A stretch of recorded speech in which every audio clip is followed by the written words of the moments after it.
this final accumulation, which is on Thursday. Here I'm supposed to just give a small security talk based on what we know and what we do not know. The aim of this is to make ourselves abreast with insider threats. That is the theme of the security week that we had today. Before I start, I want to ask a few questions, just one question. What some answers if I can get. What is the greatest urge of humans, or even living beings? Who can tell me the greatest urge of a man? What to eat, money. What? Come again? What to eat or money. Urge. It's the greatest urge. Greatest human urge, or should I say, the greatest urge of the living being. Well, we have gotten one, hunger, right? Yes. The greatest to you, hunger is the greatest urge. Any contrary opinion? Women, that's sexual urge. If I sorry, but Somebody say greed. money. Greed. That's I guess who again? Food, that's hunger. Okay. Greed. What else? Greed. The greatest urge. Well, clap for yourselves.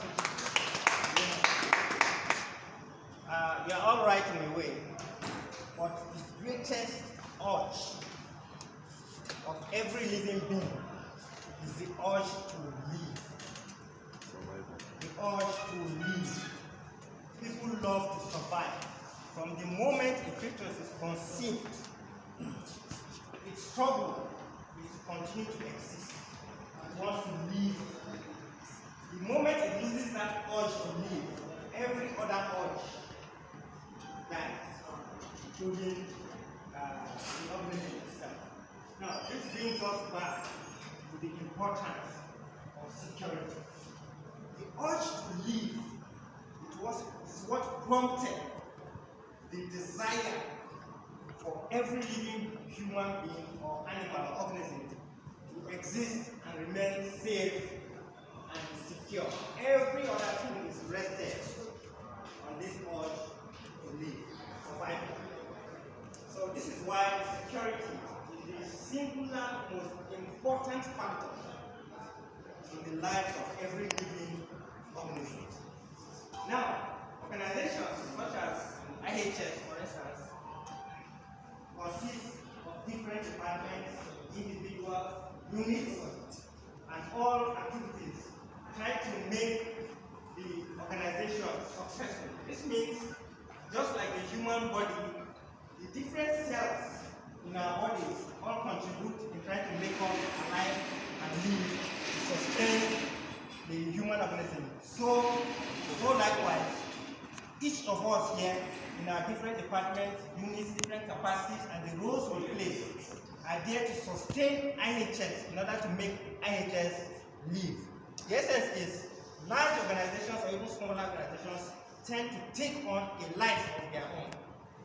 They tend to assume a nature like the living being. So because they have assumed this nature, the singular most important thing that they will consider is to live, to continue to exist. That is where security also comes in for our organization. Before you do anything in life, the first consideration, if you want to buy a house, you want to buy a car, you want to go to office, you want to work somewhere, you have to consider security as the first factor.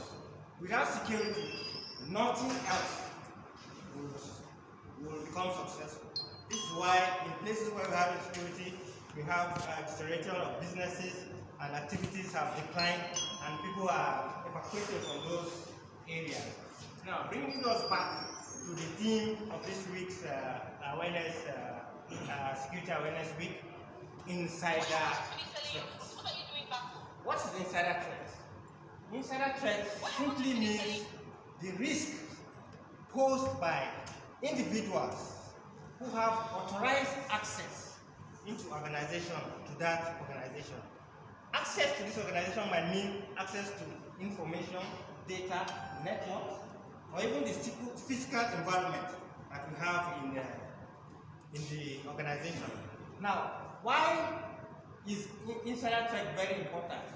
This is because it is very easy for an insider to cause great and grievous harm to the organization. It is easier for somebody who is within to cause so much havoc to the organization than somebody from outside. There are two types, broadly speaking, two types of insider threats. One, intentional insider threats. Second, unintentional ones. The intentional ones are mainly malicious intent from people, workers, who tend